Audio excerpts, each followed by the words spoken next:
So, hello there, and welcome to the Diaspora Show here on Civic Space TV. My name is Judith Atim. Well, the Diaspora Show brings together voices of Ugandans from the diaspora, different countries. So if you're watching us from the other side across the Atlantic or whichever big ocean, good morning, good afternoon, good evening. But welcome to the show. It's good to have you. My name is Judith Atim. I am your host for today. And today we are talking about recent developments here in Kampala and, of course, in the US.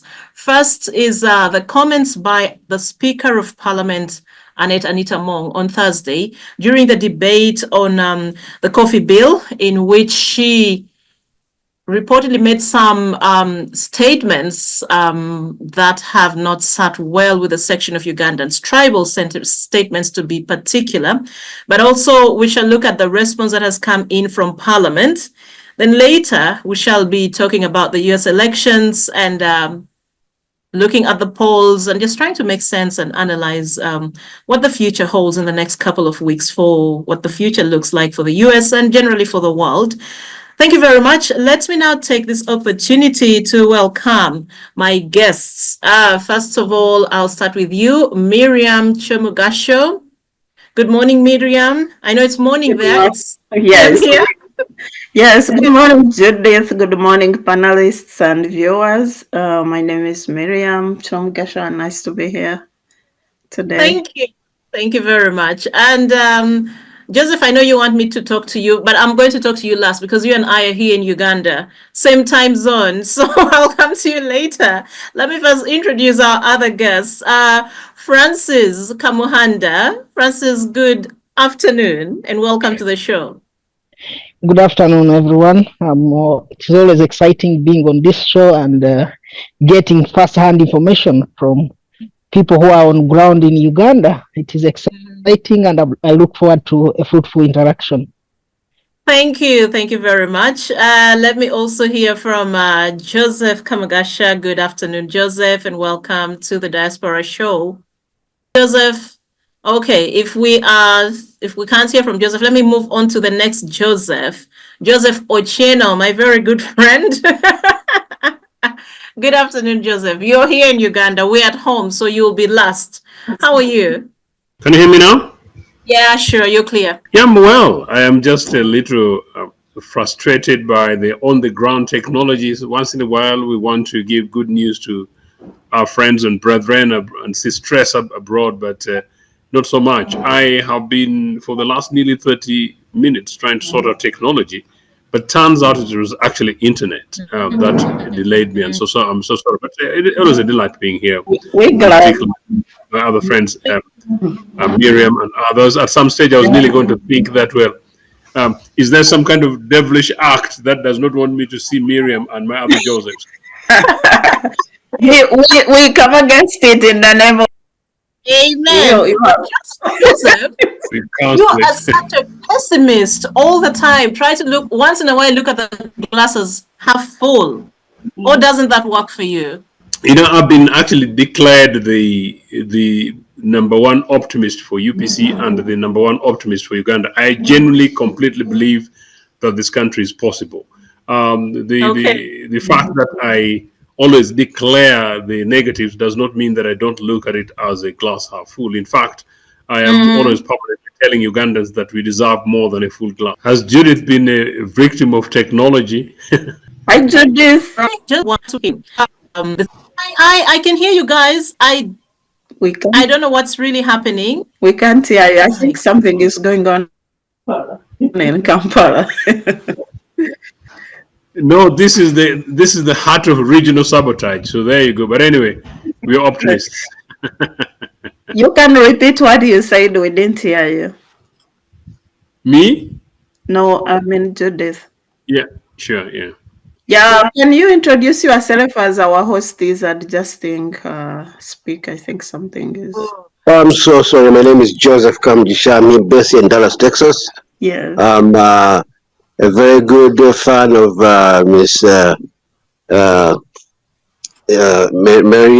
Miriam and Sister in Uganda, who has always been a very beautiful talk show host in one of those TV shows with Dr. Joseph, the one I'm just seeing right now.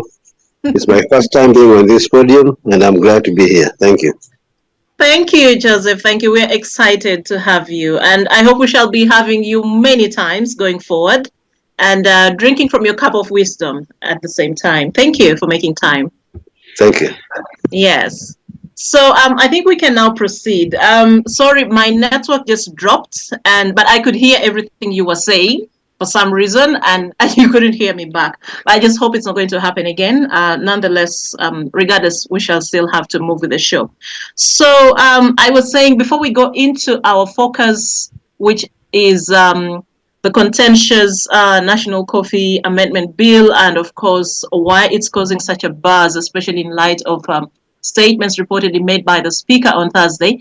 I thought we could talk a little, I could give you a little about what's happening in our political space here. As you all know, there's a by-election coming up in Kisoro following the death of the former Member of Parliament a couple of weeks back. So we had the NRM held its primaries, and there's a candidate who has actually won the primaries. And of course, as usual, there has been contestations from from other candidates about the process, the intimidation of polling agents, and so on and so forth. So that's something that I think I'd like each of you to just weigh on, because if you're having these kinds of complaints coming up when the ruling party is holding its primaries, and this is not the first time we hear this, what does it mean then when we have a competition involving candidates that are outside the ruling party and opposition candidates in particular? Joseph, I'm going to start with you because you're home and you're following this closely. Then we go to Miriam and Joseph and then Francis. Judith, it's extremely unfortunate what's going on. I too watched the latest. I don't know the details about the apparent declared winner, but of course I know in a major contest had been the close relative to the led candidate. That said, what is intriguing is, as you rightly say, that the reported violence, but in this case, particularly the apparent claim of rigging, including video stuff that was doing the rounds a short while ago. I called it video stuff because some of it is actually quite embarrassing. That in a rich hills of Kisoro, you see the greens and you see the decency of weather, but also at the same time, you recognize that it's allegedly a parliamentary area covering people who have been related with Operation Successful Wealth Creation for the country. And so therefore you would expect a lot more. But to see ordinary citizens being bought off with, a packet of salts, and this guy is telling them that pick merely one. So merely buying elections with merely a packet of salt, that is 500 Uganda shillings. And you see people genuinely lined up and genuinely packed and genuinely seeking to get the salt. And you look at the pictures without prejudice, they're basically genuinely very desperate population. Tells two things. One, of course, is the fact that we really haven't moved on as far as democratic processes and pluralism is concerned. But two, it tells you maybe one of the reasons why the regime is rather desperate, in the sense that people remain extremely poor. I gave that context because if you consider that this is Kisoro, and you know that it possibly is not Kotido, and then you know what happens and indeed what happened in Bukedia in by-elections, and you know the experiences that I had just a few days ago coming from Arua, then you wonder who really are the people who are enjoying the wealth of this country.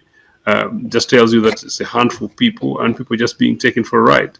And so I am beginning as a long-term campaigner and democracy advocate, saying that are we wasting time holding elections or not? I just believe that we're not wasting time, but I think that these things help us to open up and expose the state in which this country is, which is very sad. So as we open up this conversation, I think we need to reflect ourselves as a panel, but also hopefully encourage our friends and relatives beyond the viewers to say that, look, I think there is something that urgently needs to be done in this country. Extremely sad what I just saw today, merely at primaries. But if I may say so, because I know we may have to move on quickly from this.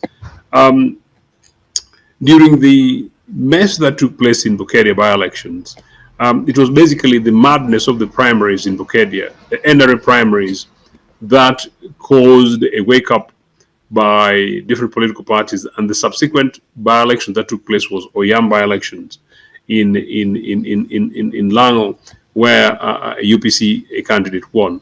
That UPC candidate granted won because she was the presumptive winner of the last elections, 2021, except that the soldier guy who died, who had been declared winner, obviously won through brutal force and through the power of the fact that he was a soldier. And number two, this other fantastic lady was obviously generally very popular, hence the winning. But more so, I think seeing what happened in Bukedia and compelling Mr. Museveni to come out and say, these things should not go that way. There was a strength of mobilization from the members of the UPC and the ordinary citizenry, and at the same time an element of shyness by NRA guys and representatives on the ground to make sure that they did not cross certain lines. And indeed, UPC went ahead and won that election. Same with the Dokolo by-election, in which I participated as a campaigner. But in the last election of 2011, slightly a long time ago, in my own constituency in which I was a candidate, I want to tell you that the primaries in NRA brought out guns between two contending NRA guys merely in primaries. It took me going on radio and television, and in fact on fora like this, to try and persuade both candidates, people whom I knew personally, I talked to them, but also the ordinary citizens, particularly young people, to tell them that it should not really be about matter of life and death. I know that subsequent to that, Mr. Museveni got very concerned and called the two candidates and told them that, well, they were giving opportunities to the opposition, meaning myself, that if they don't stop fighting, other people will come because they are now going to be the good guys in the constituency and so hence win. So this is not new. What am I saying in conclusion? This, what is happening in Kisoro is a charade from NRA perspective, but it's a reflection of what takes place in electoral politics. What should Ugandans do? Uganda should organize, mobilize, and gather and simply say no. I think when we add our numbers, when we're conscious, when we're having conversations like this, but translate beyond the screens and go on the grounds and talk to people, once in a while, it works. Okay. Thanks a lot, Joseph. Thank you very much for your views. I mean, it's quite a comprehensive explanation, being someone who's actually also stood for elective office, and you've been on the receiving end of this kind of, I don't know what the right word is. Of course, the irregularities in our electoral processes. I do appreciate your view. Let's move across the Atlantic to our friends who are over there. Miriam, I see you're already smiling, and you're pregnant with ideas, I'm sure. You are seeing, I mean, when you look at your experience over there, I know American politics is not 100% clean, but certainly it's somewhere a lot better than where we find ourselves here in the global south, and especially in Uganda. So when you hear of these things, people lining up, receiving a sachet of salt in exchange for, their votes, and this is 2024. Yeah. What comes to your mind? And we hear this happening time and time again, every election cycle, whether it's a by-election or a general election, these kinds of things keep happening. And even when we know it is wrong, for some reason, the cycle repeats itself. What are your thoughts, Miriam? I think, like Ochieno said, people are desperate. That's one thing, and the government takes advantage of that. And who made them desperate? That's the question. So you really impoverish the people, and then you use that, you make them hostages of like economic hostages, and then you keep dropping them like a few pieces of coins to make them do whatever you want them to do. What I was laughing at when you asked me why I'm laughing is that I remembered that NRM or whatever the NRA leaders, when they went to the bush, they claimed they had gone to the bush because the elections were rigged.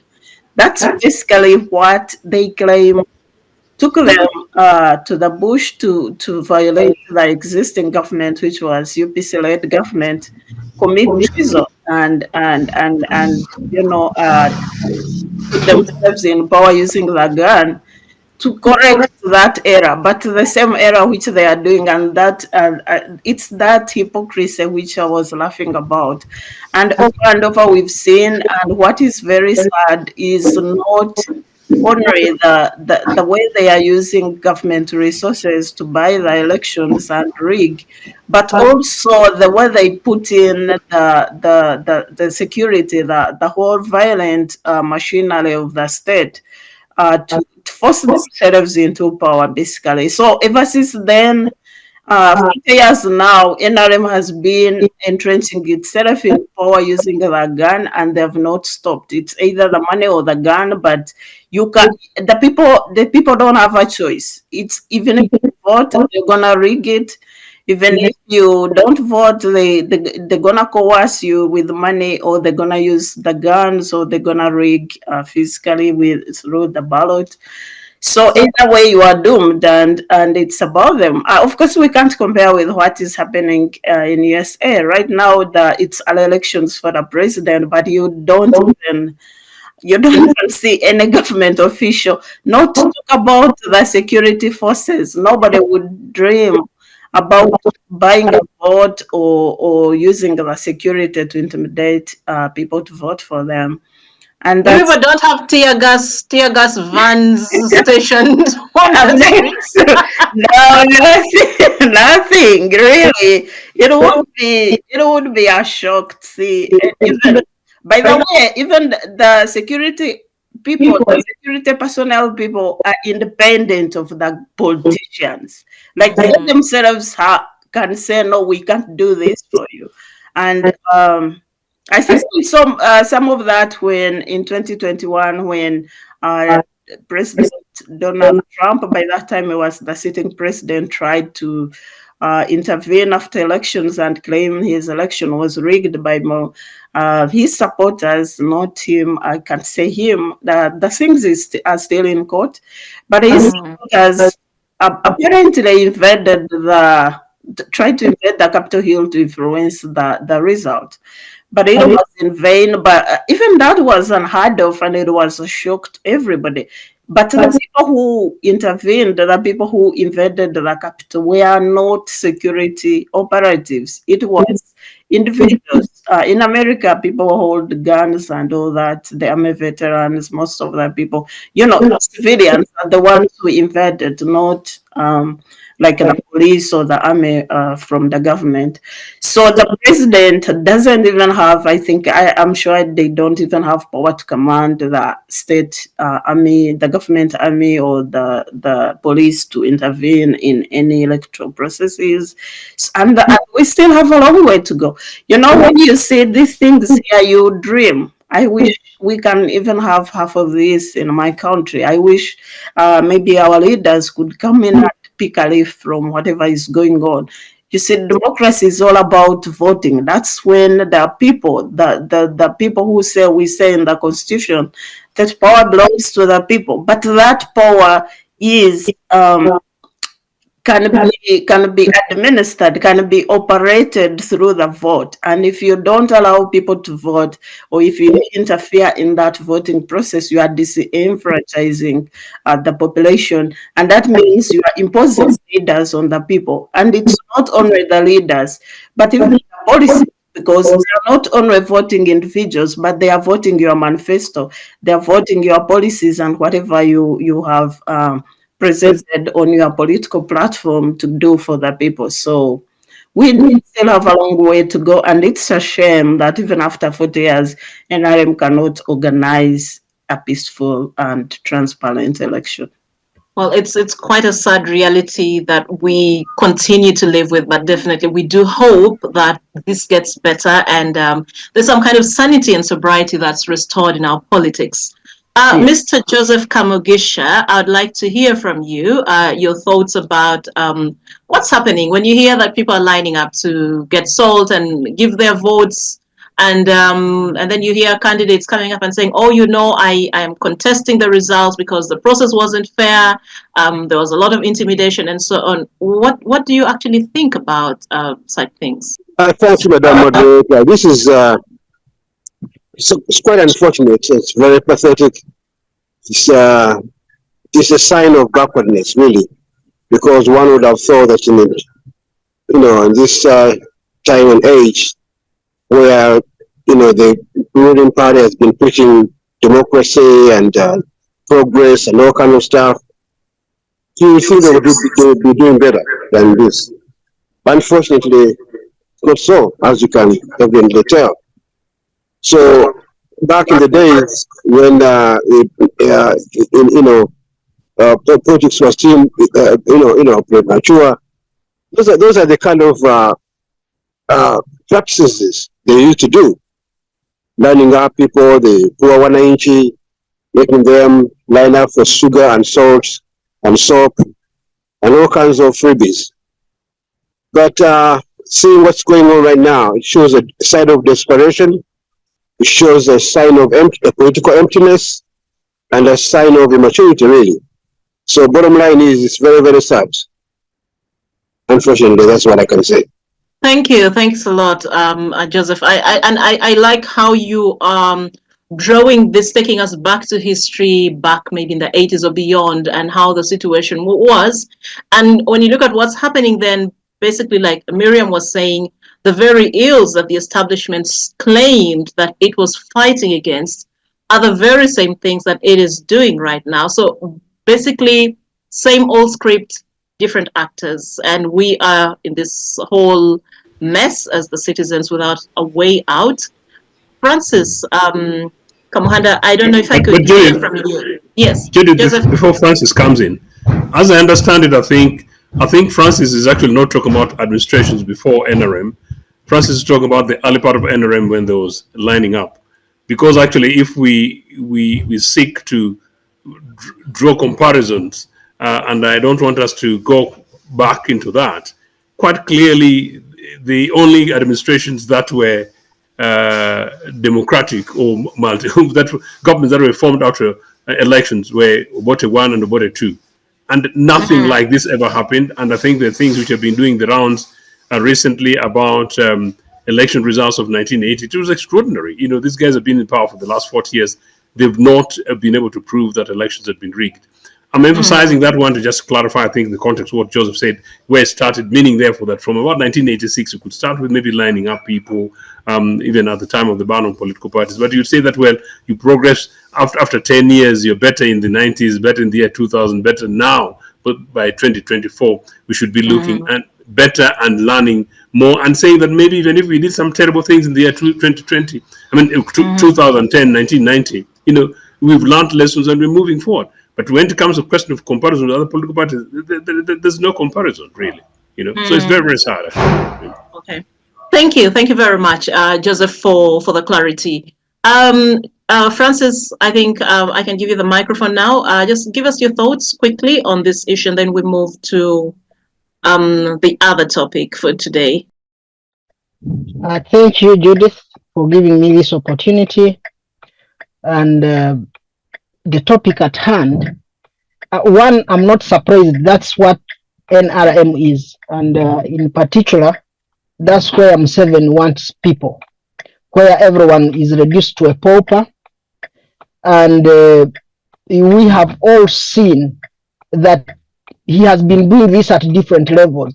For example, if you look at the MPs themselves, when there is a bill to vote, technically, because for them the packet of salt is a little much bigger than what they are giving the local population. And also, because this is a culture that has been cultivated, that's why you see it going down to even elections of LC1 and so on and so forth. But it is embarrassing and it is a shame.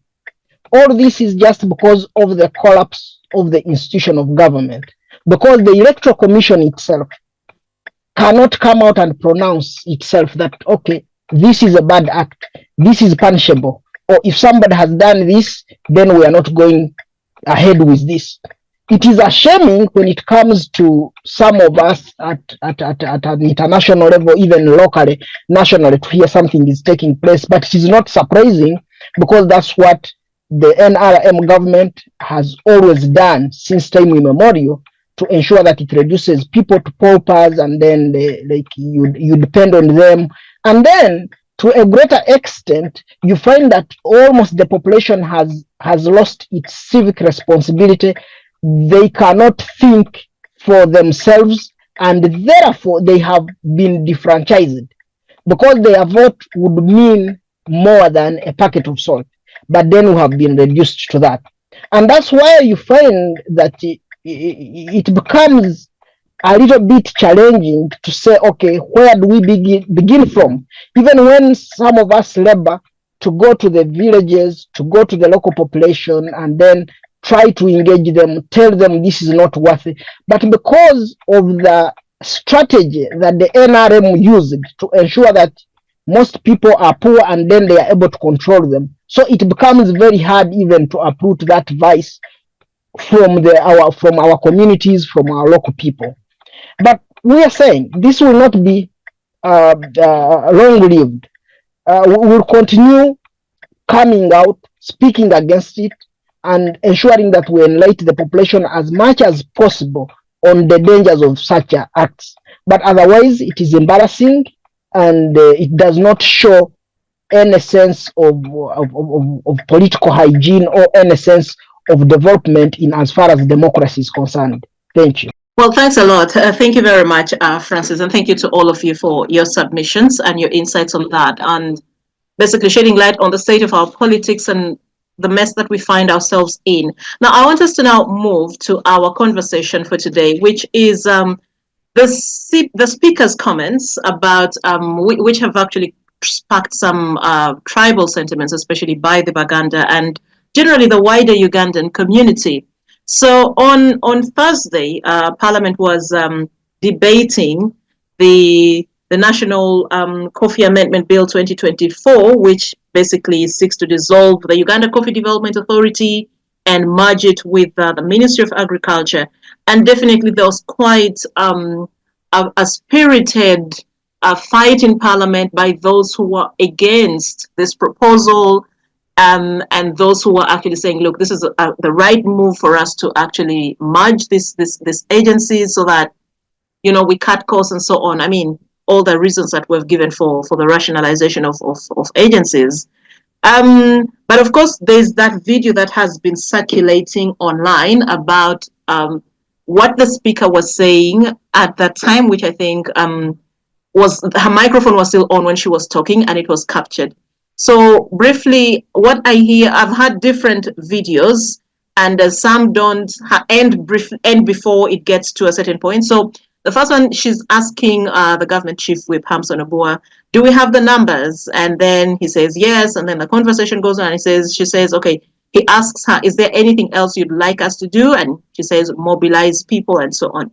Then there are other videos that I have watched, and it goes on up to make sure that those Baganda, and it stops there.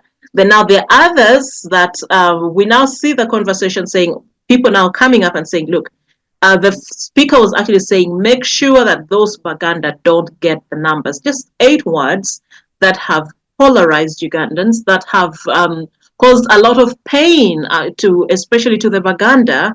And there's a lot of talk about this, about the spirit of, you know, what does this government really want to do for some sections of Ugandans, fomenting tribal sentiments, sowing seeds of discord, and so on. But also, Parliament has come out. I'm sure you've read the statement that they've released, that the communications department headed by my good friend Chris Obore actually issued. I'll just read for you just the first 3 paragraphs of that statement from Parliament in relation to this. So they're saying there is a video circulating online of the Right Honourable Speaker of Parliament consulting with the clerk at table of the microphone on the National Coffee Amendment Bill 2024. The video does not capture what she said fully, and some people are attempting to complete her sentences based on their own biases. That characterization is rejected as a poor attempt at using artificial intelligence to score political goals. I'll stop at that. It goes on, of course, to give a background of the conversation and what really happened in Parliament that day. So, but this, Parliament is saying the Speaker tasked the Chief Whip not to allow tribal sentiments to obscure the general intent of the bill. But just when you saw the video, I'm assuming you did, or even if you didn't see it, you've been following comments, especially on X. What was the first thing that came to your mind? Miriam, if I may start with you this time. Judith, I watched all the debate that day online. It's there, I think, for 3 hours. That's what is on YouTube. And the whole debate was mostly the Uganda MPs, understandably, which is the region that is highly dependent on the coffee as a cash crop, were saying that give us a chance to consult the people, give us a chance to do more, give us a chance to really review this before you merge it. And they were giving issues which were really credible, like the UCDA is accredited internationally to I think grade the coffee. I don't know the technical terms they are used, but it helps in grading the coffee the quality of coffee to be exported. And apparently, to get that accreditation as an institution, you can apply for more than 5 years internationally to get that. So if you all of a sudden merge the UCDA with the Ministry of Agriculture, if you erase the UCDA, which agent in Uganda, which agency is going to do that role? Because coffee ideally is an export product, and if you don't have access to international market, then you are destroying the household income sources of those people dependent on the coffee production. And that was the lead argument of that. They were not saying let's not merge. Apparently, the merger, which was, I think, started by World Bank as a recommendation to cut on the cost of the government expenditure, has been ongoing. UNRIO is trying to be merged with Ministry of Works. And understandably, on economic financial point of view, yeah, there is a justification for merging because there were duplication of services, and the agencies were taking a lot of money in terms of salaries, and somehow duplication it's also another way to disabling the operations of whatever you are trying to do. So the issue became regional. I don't want to make it tribal because there are even people who grow coffee in Uganda who are basically living in Uganda and are not Uganda. But ideally, the issue was a regional, Uganda region. And other regions, if you look at Busoga, especially the central Uganda, they are dependent on the coffee. So MPs in those regions were saying, give us a chance to really go to the people, review this, give us time to understand what is going to happen and put mitigating measures before we merge these agencies. And the speaker is pushing for the merger. The MPs for other reasons are pushing for the merger. The Ministry of Agriculture, unfortunately, comes from a region which does not produce coffee. So it appeared like a tribal thing. The whole prima facie, like the whole of it from the monologue, you look at it, it's like that difference. We produce coffee, we depend on coffee. So you are trying to make decisions for us to erase our resource because you don't understand how it makes us feel and how it's going to affect us. But as I don't see why the government is pushing for the merger of UCDA before giving people time to review this, why don't you wait, make a thorough research, put there a committee which is gonna go point by point and see they are putting on mitigating measures so that the people who are dependent on coffee, the whole national economy, Uganda basically depends on coffee for foreign exchange, doesn't suffer any backlash because, or any on the international market because you have erased one agency which was responsible for that, for quality control and exportation. But again, when the speaker made those unfortunate comments, I hope she didn't, but it looks like she did. Of course, we expect the PR agents to come and whitewash it, but we know what happens in Uganda, and I wouldn't put it above her to say that. And most clips which were shared really showed her doing that. And the whole debate was basically that. So it's not far-fetched to assume that she could say it. It was Uganda versus the others. And if you look at the background information, you'll remember that previously the president tried to put a lot of, to grab, maybe grabbing is the wrong word, but they took a lot of, they put a lot of responsibility about the exportation. I think they made, they kind of took it from UCDA and gave it to an individual, Pinetti, who nobody knows, who she has never operated in any coffee sector before. And she was given the powers over the People's Agency, which was UCDA. So that wasn't the first, that's not the first time that UCDA is trying to be submerged by the government.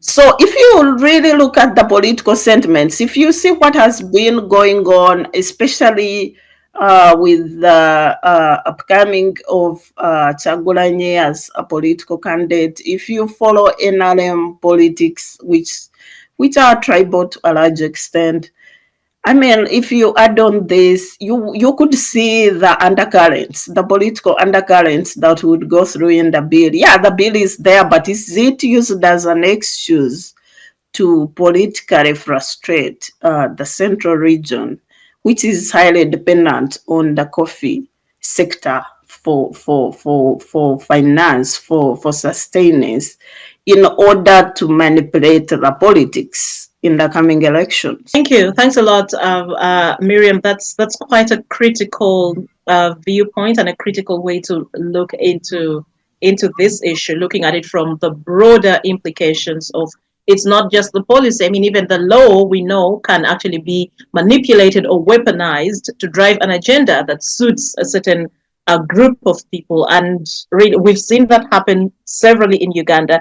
And that's why, I mean, our government generally and our politicians do suffer a trust deficit from the populace. So even if, for instance, something is well-meaning, that lack of trust that the citizens have generally makes them looked at with a lot of suspicion.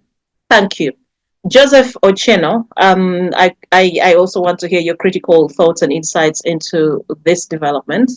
You can unmute your microphone and we hear from you. Yes, Judith. Unfortunately, these are amongst the most recent and current tragedies that this country faces. We discussed the humiliation of citizens of Kisoro, that after 40 years, the best they can get from their political representatives, are not necessarily elected, most of these guys are not elected perhaps, is a packet of salt. And to do so in such a manner that the person giving, you could see this rather healthy looking guy in a decent t-shirt instructing that take only one. And it's almost like a deputy representative of Jesus who's come to Kisoro to rescue, the poor miserable citizens that are independence fathers and indeed our parents founded and left here, and that now after 40 years at last, they can reign and hail thanks to a sachet of salt. It's insulting, it's terrible, it's ugly, and I can say more. But also number two, within the last several days, perhaps we should not forget that this country is actually in mourning, that at least 11 citizens got banned following an oil tanker blast in Kampala, in which people rushed for oil, and although the driver of the truck was telling people not to go, they did.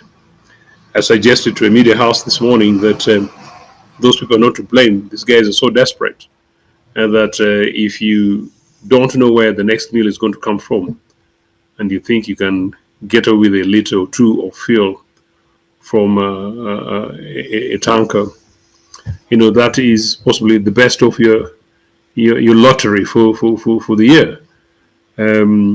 That is it. But number two, that this oil tanker thing is happening as a result, or allegedly, of the driver losing control, so you don't know whether it's something to do with brakes. So meaning that from Kitezi rubbish dump killing our people to an oil tanker rolling through a population, meaning that perhaps nobody has got the capacity to check to make sure that the vehicles that row the roads of Uganda are roads worthy. And finally, that in any case anyway, except for particular routes, these are tankers that should be rolling on railway networks, not on roads, for environmental, economic, and indeed social reasons. I saw them, trucks, tens and tens of them, a snake-looking train which is more than a mile long. All those have been dead. Now, I find it really sad, Miriam, Judith, if I got your question right. Could you repeat your question? Sorry. Let me unmute my microphone. Yeah. So I was just asking you to just give your critical thoughts or insights into this remarks by the speaker. Yeah. And basically what it means to us as a country when we have leaders coming up with certain statements that could actually antagonize or divide or create animosity of one group against the other and so on. Yeah. I've got you. So then I just wanted to make sure that I'm going to answer you correctly, because the meander was a contextual background. This regime, unfortunately, came with a narrative which was quite clearly identity-driven. You can call it tribal-driven. This regime's backbone and base and foundation was also identity-built, really starting from the guys who came from Tanzania as a particular grouping of individuals of identities of interest. And these guys, consolidated, ironically, their power base, in terms of power to fight against the government in Buganda. And they used Buganda, and they used the identity card on Buganda by saying that they should use Bugandan soil, that where they thought the Buganda had issues with central government generally, and central government in this case particularly led by Milton Obote, who happened to have been an identity from north of the Republic of Uganda, and they played it. But beyond that, these guys broadened in a very dirty way their campaigns by claiming, and I was a young witness in this country, that the issue then was about Wuno Oyomucholi, those northerners, those non-Bantus. These guys used that, and these guys used those sentiments and rallied the Baganda, used the Baganda, abused the Baganda, used the land and used their resources, and the Baganda gave them in every amount of support that could necessarily be given. Now, to fast forward from that background and foundation and see little young Bagandan boys and girls particularly dying in 2021 elections, and to see many of them being now wrapped up in kangaroo military courts, is unfortunate. But to reach a stage in which, regardless of the intent of Anita Mong on the question of those Baganda, whatever the implications, I have suggested that in a normal democracy, the role of the speaker is really not to do the numbers that she's talking about. That's the role of the chief whip of a governing political organization. The speaker is the presiding officer. Her business should not matter whether or not they have the numbers. One of the arguments I've made is actually, in fact, that hopefully a future government in which I've got an influence is that would encourage that perhaps speakers even come from the democratic opposition. Why? Because you only need is a mature, rounded, fair individual, personality with solid experience to become a decent presiding officer for a National Assembly. That is really the role of the speaker. Anything else for politics is neither here nor there. In any case, actually, part of my argument is this, that in a future UPC government in which I've got influence, I would also push, for example, that a speaker once elected, that they should not be subjected to an election at the next turn. That happens actually in Britain. One of the reasons is because you want to make sure that they focus on the big business of managing the legislation process in a fair way rather than actually being petty partisan. But under this regime, do we have a democracy? No. Number two, then, away from that, these things, these sentiments being pushed against the propaganda, you can frame it in whatever way. It is justifiable. But let me tell you an interesting, quick story to confirm. The last UPC Minister of Agriculture was Sam Mugisha, a Muganda from Mubende. Some late told me this personally, that in 1980, when Obote came back from exile, the Buganda delegation, official Buganda delegation, went to meet him, and Sam Mugisha was there. And in the meetings and everything is, the Buganda delegation leader asked, what is it, what should we do, basically going home as a message for them, specifically beyond what Obote had told them. I think they were expecting that we would tell them that, look, make sure that maybe beyond the one parliamentary seat UPC is projected to get in Buganda or two, can you make sure that we get 10 seats from Buganda? Something along that. Obote told these guys that, no, go and tell the people of Buganda, thank them for having withstood Idi Amin, thank them for fighting against Idi Amin regardless of the efforts they made, and thank them for having stood firm with our people. But ask them to focus on production, to use Obote's undertone, meaning production. Let them grow coffee, let them grow tea, coffee, matoke, their beans, and then sweet potatoes, and let them grow everything, he was saying. We shall make sure that we have markets for them, and we shall make sure that we revise the prices for them so that they've got fair prices for their products.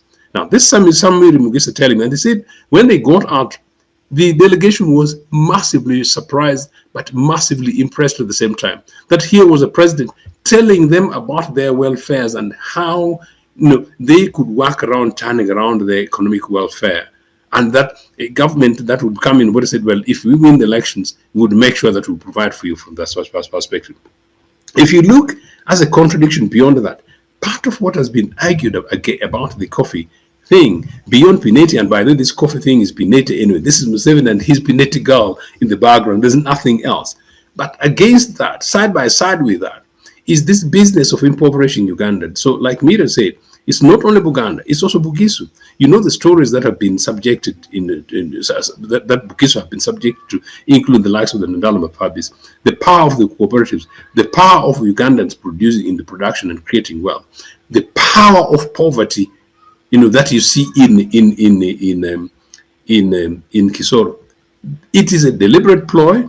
Make sure that you break the back of this powerful, proud nation called the Republic of Buganda, with their royalties and advance and nature as a nation state, and how they now begin to move away from us, and how little boys like the Chagulanis, the Tal, to threaten us. Let's break their backs. Let's break their economic backs. Let's break them, socially. Let's break them culturally, and let's humiliate them and make sure that we continue retaining the power that we want in this country for ourselves. I don't think it's anything more than that. And if it's not the case, then it is vile.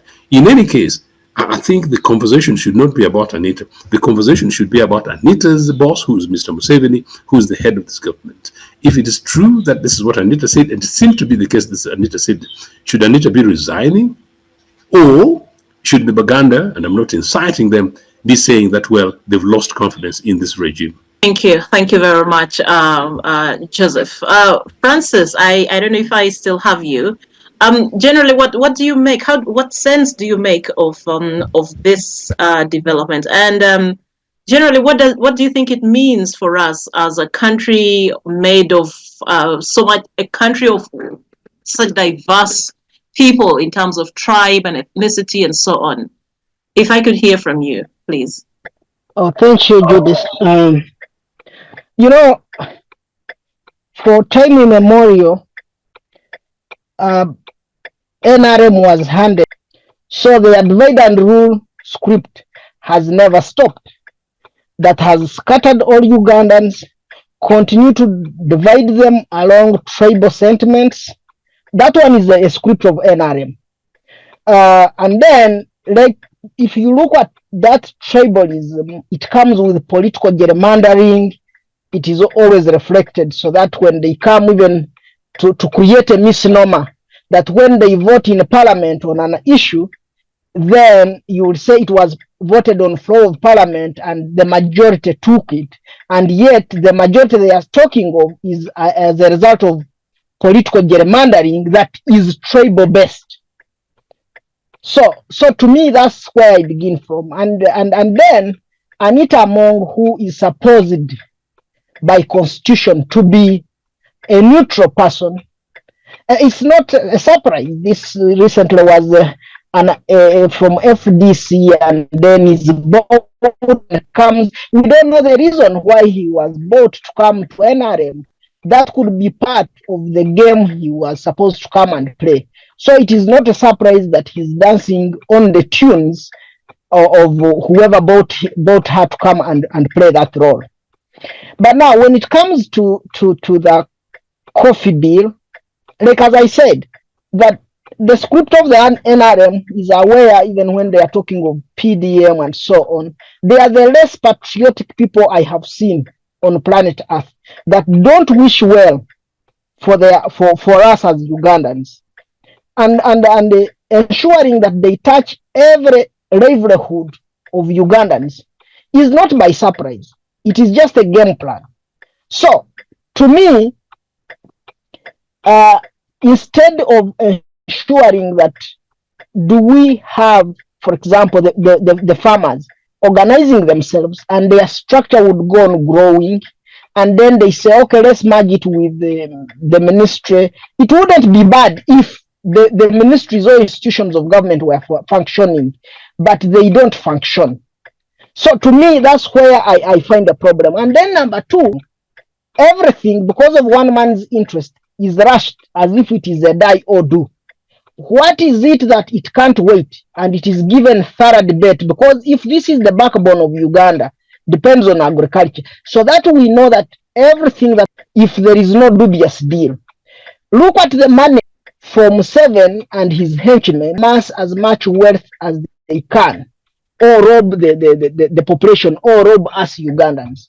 So I still believe that now when it comes, and for me, I'm sorry, much as I know it carries more weight, I would not be hoodwinked by the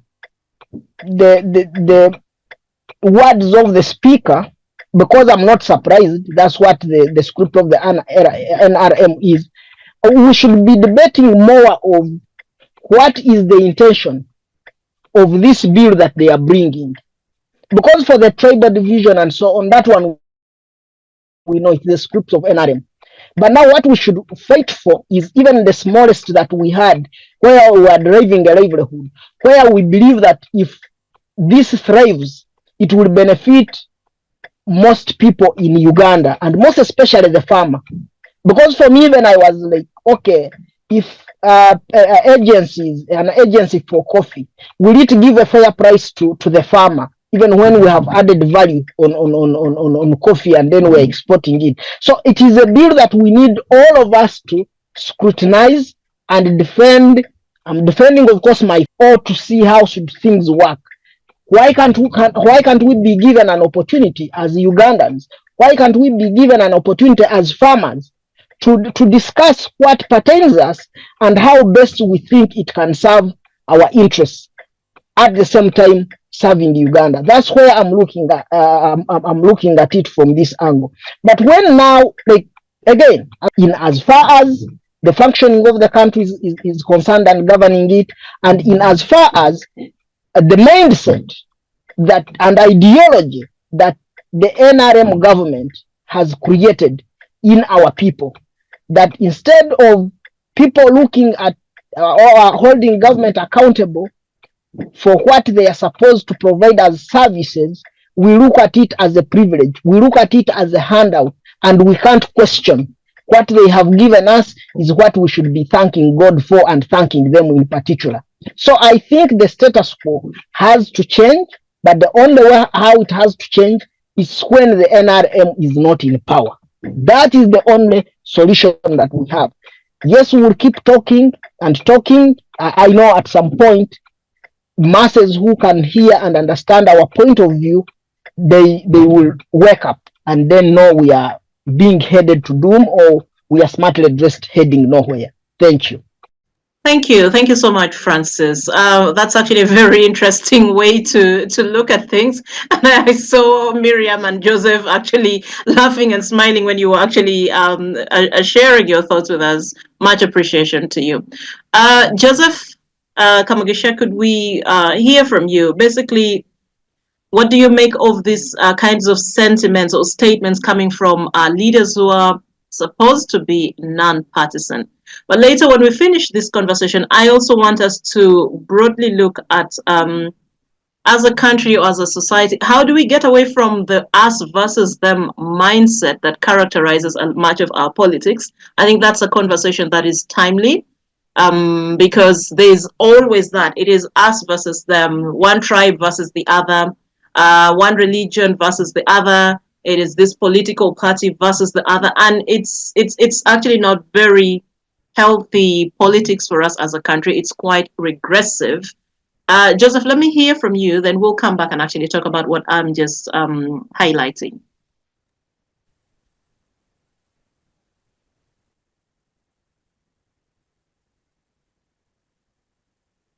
Yeah, thank you, Madam Moderator. It is so shameful because we heard about the rhetoric which the NRM came with when they first came in, when they first took over the country, and of course the rhetoric was preaching against sectarianism. Sectarianism was their song.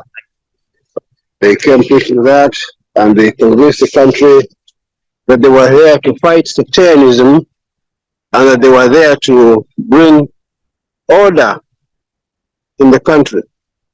Unfortunately, it is chaos beyond imagination. Sectarianism at its height. What the speaker did the other day was so shameful because it was quote on mic. This is not something somebody made a fabrication out of.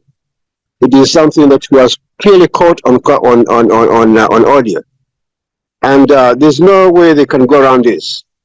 It is, I think, in the best interest of the speaker to do the needful, because in civilized countries, in most civilized countries, the best thing a person like Anita would do would humbly and gracefully resign.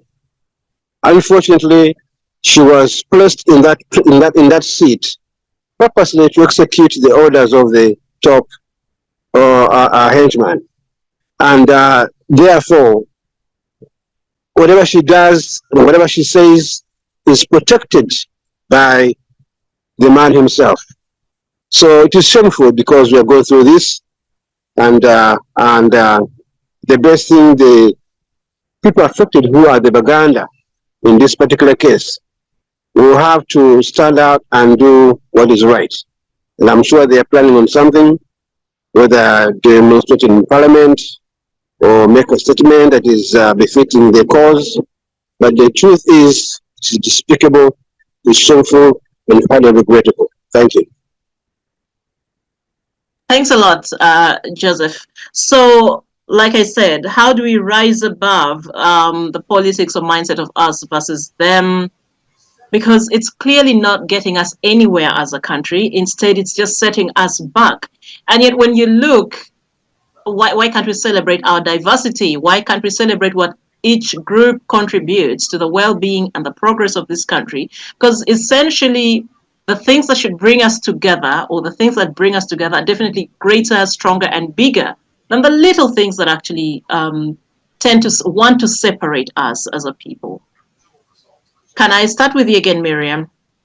Thank you, Judith, for bringing up that. Uganda, if we go back a little bit in history, Uganda inherited a divide and control policy from the colonial government, where they would get one tribe and use it against the other. They use the Baganda against the Banyoro. They would use like divide the northern Uganda, say, for you guys, you are good for this and the others are good for that, and they kind of put in the rivers in between so that the people cannot unite and fight them.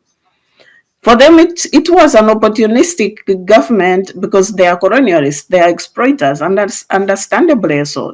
And that's why we fought them for independence. But then, like Francis said, I think, I don't know who said it, maybe it's Joseph. He said that NRM somehow inherited a government which was a nation. Maybe now we are talking nation building more than the government. We inherited a country which was trying to unite beyond those tribal and regional borders, divisions, the invisible divisions that the colonial government had put in. You could find they were trying to get like students from Western Uganda that would study in Northern Uganda. They would bring this and that. And to give some credit to NRM government, when they came back, they looked at it, and that's why we have even it in our constitution about regional balancing, about broad government representation. And ideally, we are supposed to really be looking beyond those regional borders and try to unite the country and develop it as one bit. But the longevity of NRM government, the survivalism, their effort to try to cling to power has pushed us back into those dark corners of you versus us, them versus the other. We have a lot of nepotism, tribalism. They are favoring some individuals take off the few government positions that are there. They want to dominate trade so that they can dominate resources. They want to push back the other groups so that they can dominate them in politics. So in the end, we found ourselves again divided, and we are at that critical stage, critical moment. If this doesn't get turned around, the country is going to fall into bits. We don't want to see what happened in Kenya in 2007 when one region was fighting the other for political reasons, for political power. We don't want to see a genocide like what happened in Rwanda. Those are extreme cases, but they are inevitable if you keep pushing those small, fragile divisions that we inherently have. We know we are different groups. Uganda is composed of sub-nations which were brought together to form one country, Uganda. But the way going forward, the political process going forward, should be working at uniting us instead of dividing us further, instead of pitting us against each other. But the politics are pushing us into that corner. The security is dominated by one section of people. The jobs are dominated by one section of people. Other peoples are pushed into poverty in, forever. Like the eastern region, eastern and the northern and all that. You see, like that, the divisions are growing wider instead of being minimized, and that's a threat to us as a country. But I think in this day and age, I would like to be optimistic. I would like to see I would like to think the young generation, which compose the majority of Ugandans today, are really going to look beyond those boundaries. And that's why today, when we are talking about coffee and the central region, I think we shouldn't look at Baganda alone. We are looking at people who, of course, they're the majority dependent on the coffee, but we should look at all. Now Buganda region, our central region, is composed of so many people who are not Baganda but are living in that region. So we should look at beyond those tribal boundaries, those tribal divisions, and look at the regional, look at the big picture, look at us as a nation. So when we are talking about coffee farmers, okay, some region could be growing a cash crop, or say Western Uganda is dependent on cattle farming because of the weather and all that. But we know that people really are dependent on the cattle are more than Westerners as far as that is concerned. We have other groups of people, other tribes of people living in that region. So we should look at a united, integrated Uganda. And I think it's very important to avoid tribal talks, especially for the leaders. And that's why it was unfortunate that the speaker would really veer into that dark corner. She shouldn't, and she should apologize to Ugandans if at all she did. And like Ochieno suggested, she should have resigned, but we know Ugandans don't resign, but an apology would do. Maybe minimally, but that should be condemned in every leader should condemn tribal talks. We shouldn't be talking tribes. Maybe if you want, we understand the central region is dependent on the coffee. So let's talk about regions. Let's talk about people who are dependent. But the Baganda are the majority. We can talk about Buganda Kingdom because it has a policy towards the coffee development, and they are so strongly invested in that, and we can't ignore that reality. But we should avoid the tribal talk at all costs because it's more divisive, it's very destructive as far as nation building is concerned. But I would like to add back to our previous discussion about UCDA. I want to bring an example. Today we have oil industry. Oil is also a big exporter, is projected to be an export earner. And the National Oil Organization, the different oil agencies are allowed to thrive because oil is a big cash cow for the country, and it's looked at, it deserves big attention. Why can't coffee also be looked at into in that aspect? We have National Oil Organization, we have so many national oil agencies, and they are also consuming money as far as salaries and supporting the personnel there is concerned. So why can't UCDA be also taken into that aspect? Like, why can't coffee also be given that that priority like we give to oil, since it's also the biggest export earner of our country? Thank you. Thanks a lot, Miriam. Joseph, your thoughts. The things that divide us and the things that bring us together. How do we overcome the us versus them way of thinking? It's politics and it's leadership. It's politics and it's leadership.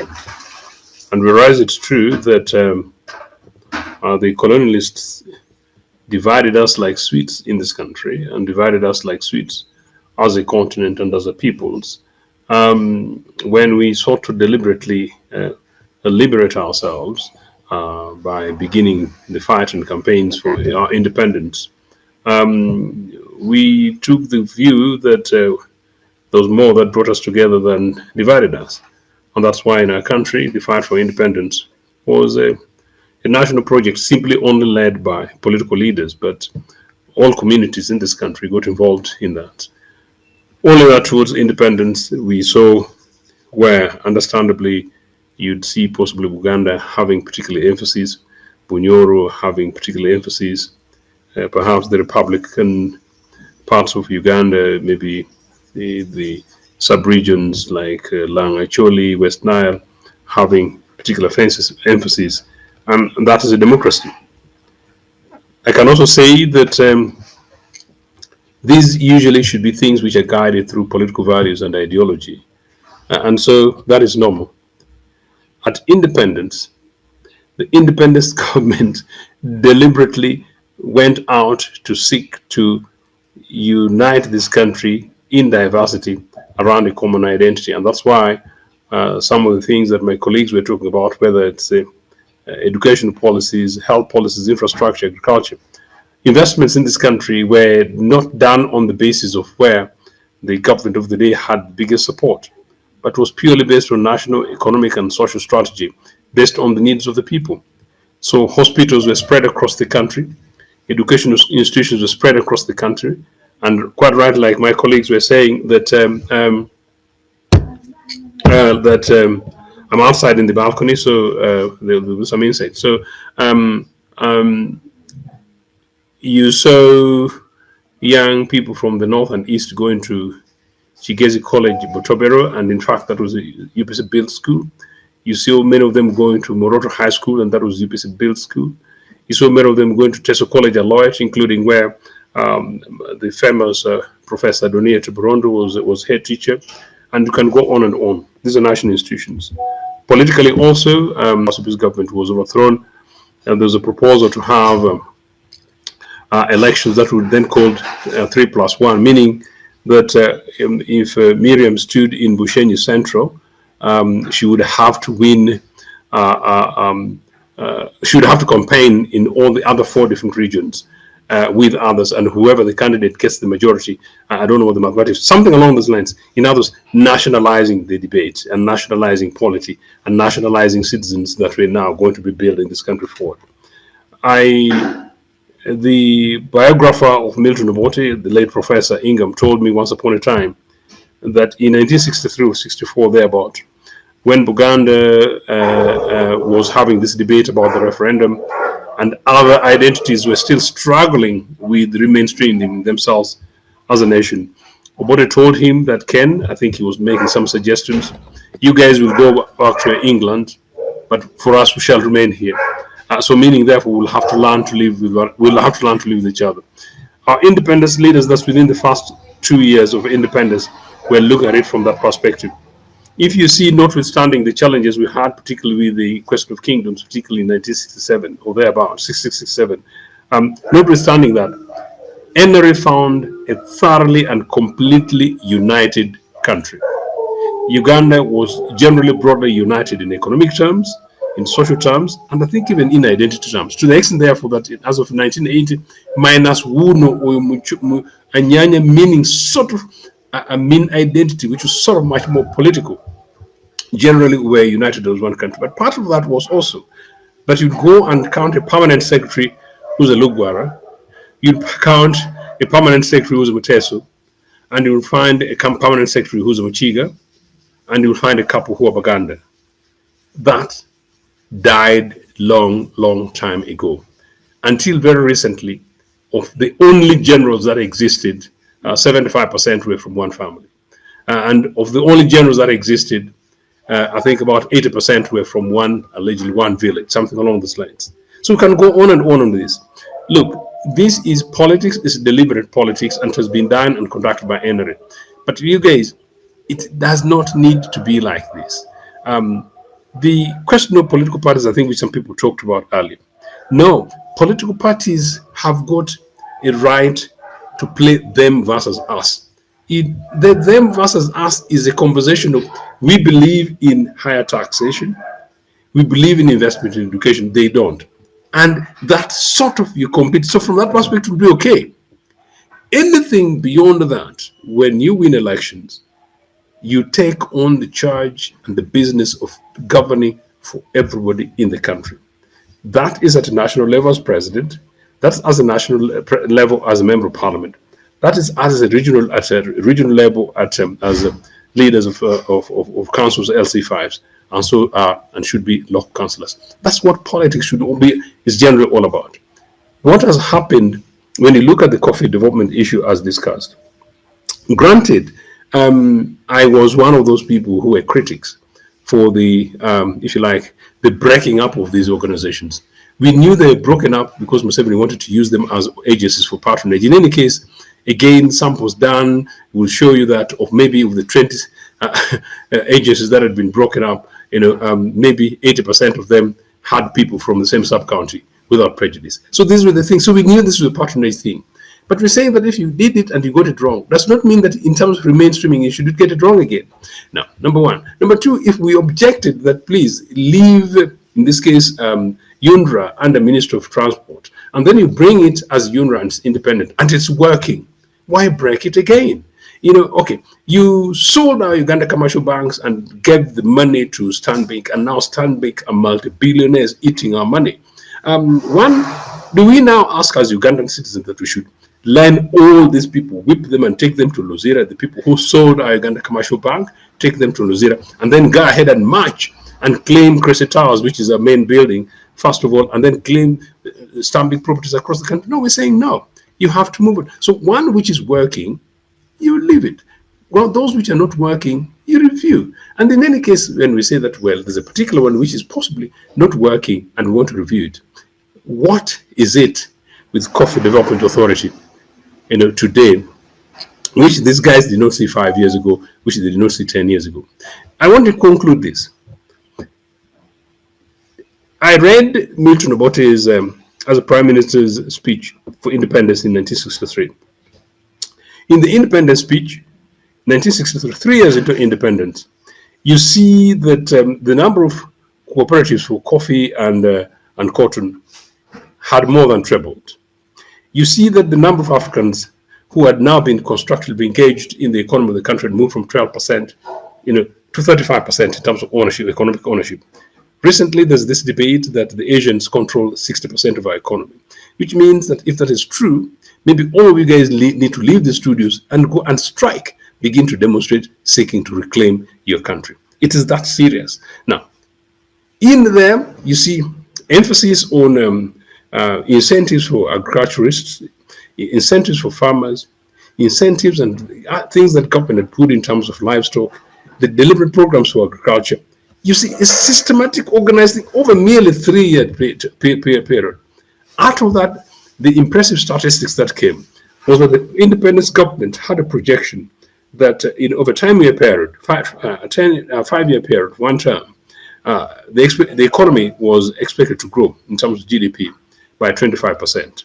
As of 1965, that is, 2/3 way, the economy had exceeded its projection, meaning hitting 22% instead of hitting 20%. Now, you see, the speech is about the citizens of this country, not Pineti, not Obote, not the governing political parties that was then UPC and KY. It was about the peoples. And whatever the figures that they're talking about, you could use those figures, what statistics are, to equip the economists, to equip the policymakers. But to this conversation today, there is absolutely no reason why we cannot say that the rationalization process, apart from being pushed allegedly by IMF and World Bank and others, in which case then we're not independent, it's a project really to retain Comrade Museveni, to continue holding our people hostage in our country. But to conclude, even in the unlikely event that it is a compulsory imperative by IMF and World Bank, what is it about IMF and World Bank that they must instruct us? Obote II government rejected the IMF and the World Bank structured adjustment program. We managed to reject them, but we also managed, after doing that, to turn around the economy so that by 1984, a 4-year period after the killing of our economy by Idi Amin, you're able to have a turnaround, including the fast rise in standard of living in our economy, in the country since 1970. Meaning, these things are policy, these things can be done. We just do not have the leadership. We have men and women who are holding power for themselves, their children and children's children. Ugandans ought to wake up and take back the Republic of Uganda for themselves and for their grandchildren. Thank you. Thank you, Joseph. Let me hear from you, Francis, and then I'll hear from Joseph again, Joseph Kamugisha. The politics of us versus them, that mindset, not just the politics alone. Like Joseph said, sometimes us versus them is healthy, but clearly in our situation, we are on the unhealthy side of us versus them. How do we then rise above this kind of sentiment and chart a better future for each one of us in the country and even in the diaspora? Thank you, Judith, and other panelists for this debate. like a simple question would be, if we want to end politics of us versus them, whose architect is the NRM, is to do away with the NRM government, period. Because I'll give you an example, like the diaspora, where we had, or people had organized themselves in the diaspora to say, okay, we can focus on developmental issues, but also we can talk about what is affecting our country and so on. The NRM ran and came to dismantle such a structure. So that again, it begins creating, even in the diaspora, where people would be a united force to create us versus them. So if you'd ask me, a simple answer would be this regime should go, because it has suffocated what we call generations. For example, if the standard was that somebody should come to power when they are in their 40s, by the time Museveni came to power, as alleged, as assumed, because others say was even more than 40 years old and so on. So it means by now we would have had a transition of up to around 3 or 4 generations that have power has changed to these generations, and each generation comes with its own expertise and addition as a building block to a country. But remember, all these, like the age regiment of Joseph, all that was suppressed. Now he entered into others and so on. Now the millennials gone, and now he's in the generation Z. Is also eating up that, and yet all these would be that leading a country is like a race. We call it relay, where you hand a baton to another person to also run and so on. And then eventually you find that is how we can win the race. But for the NRM, no. It is for them to satisfy themselves as much as they can. And they have not learned any lesson from what the other dictators, like in Libya, in other Middle East countries, and even in Africa, how they ended, the Mobutu Sese Seko and so on. And for me, what is worrying is that even up to now, I'm worried of which type of country am I going to hand to my children. That is the most important thing. And why is it that every time I want to contribute to the development of my country, then my hand is slapped? Why can't you leave people to contribute to the development of their country freely? And that's why now you see that even an election that would be democratic, for people to exercise their rights, for people to choose leaders, for people to even understand that, oh, leadership is also about service, that I will go and serve today, after maybe 2 years or so on, Joseph will also come and serve, and another one, like that. But now it is a life and death situation for Uganda, that generally you are going not to go and serve, but you are going to eat, to amass, subjugate, intimidate, torture, and do all sorts of evil things at the expense of the people you are ruling.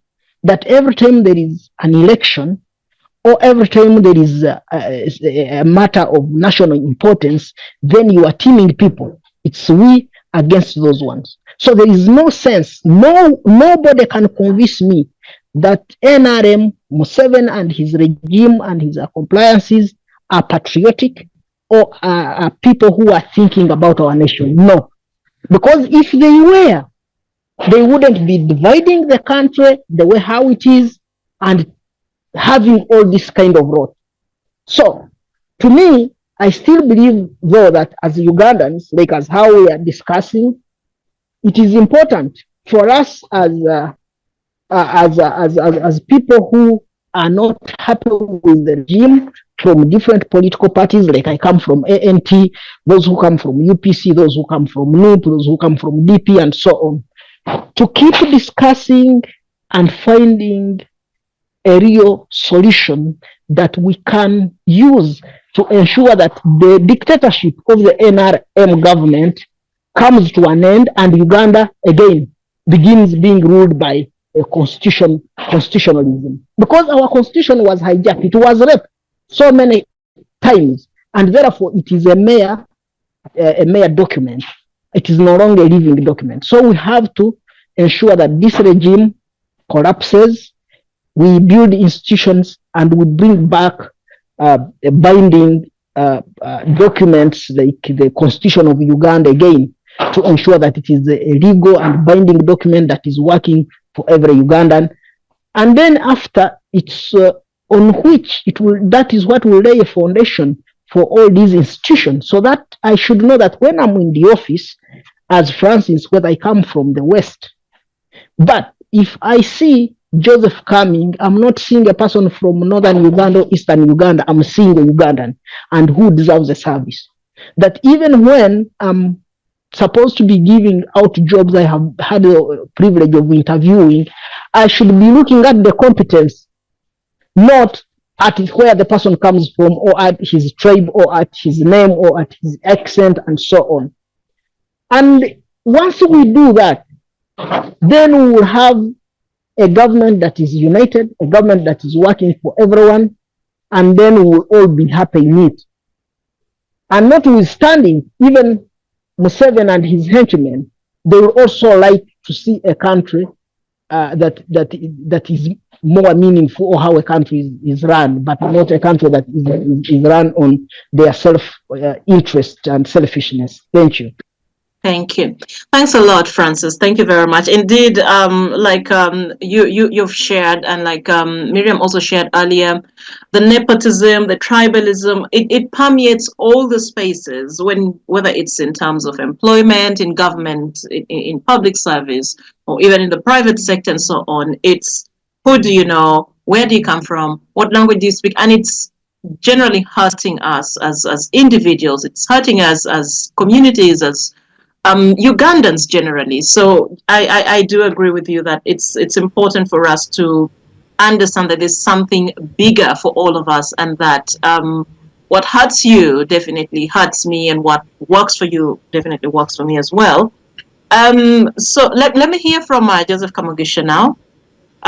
Joseph, we are still talking, of course, about the us versus them, and how to rise above those kinds of sentiments and pettiness that seem to hold us back and make us regress rather than progress.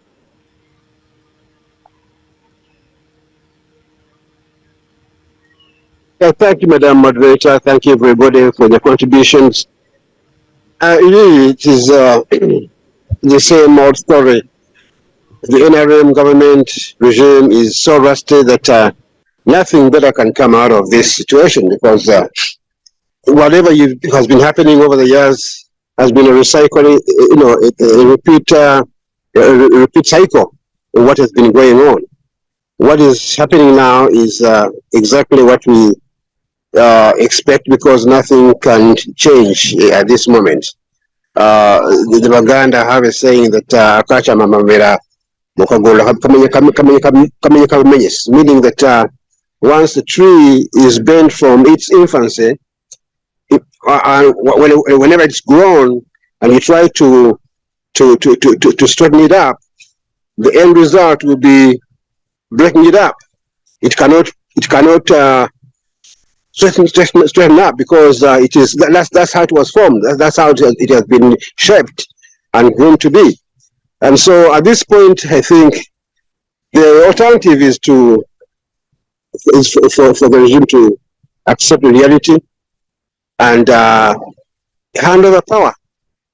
Of course, they cannot, and they will not. But the best we can expect of them is to do the needful. That is to accept the fact and reality. 40 years plus of misery, and nothing they can do that will make anything better. We can only try to do our best. And what we are doing right now, hosting this discussion and many others that we see over different airwaves, are all aiming at one thing: sensitizing, informing the people. Of course, in our areas of spiritual background is also to pray and to listen to people, show them that this is the right thing to do. Okay, because we have come to a point whereby elections cannot make this happen. And I don't advocate for people to take arms. But at the same time, we have to speak and continue speaking and praying at the same time. And people like you who are moderating this kind of shows, let us continue doing the same, because obviously we have done our best, and we should just keep on doing the best we can, because these guys are not going to reverse, and they can never be any better than they are right now. Thank you. Thanks a lot, Joseph. Thank you. And I certainly agree with you when you say we need to continue having these conversations, because the more we talk about this in different spaces, I think the more people also wake up and begin to introspect and realize that clearly there are certain things that are not right and need to be worked upon. And it takes a collective responsibility, all citizens and people in positions of decision making, for us to work together and move the country forward. I do appreciate you all for your contribution in this round of the discussion on, of course, the comments by the speaker that have actually evoked a lot of tribal sentiment and so on. Joseph Ochieno, would you like to say something before we move on to the US elections? Just briefly, though. Your microphone, we can't hear you. Yes, very, very quickly. I think it's extremely important. Nothing is going to change the mindset of this regime, and certainly not the mindset of Mr. Museveni, as Joseph has suggested. What needs to change are the mindsets of the citizens to recognize that they're being used and abused, and they've been used and abused for 40 years. And after 40 years, there is no magic which is going to turn it around. The only thing is to get this regime to force it democratically to go. And to do so, I think Ugandans need to come together in diversity and mobilize and organize politically and get rid of it. It is possible. But the quick thing that I want to say, which saddens me, as I think we're discussing the question of diversity, and something that struck me is, and this is for the record, had it been that governments before Mr. Museveni behaved the way he has behaved, this guy would not have been known beyond Mbarara. He would not have gone to entire school. He would not have at Dar es Salaam University, because his parents could not afford under the circumstance. But of import, when Museveni graduated with this economics researcher in president's office, it was not as a spy, as being suggested. It was an economics researcher under a department headed by Wilson Okwenje, who's now in exile, by the way. And Okwenje is a guy from Samia in Eastern Uganda.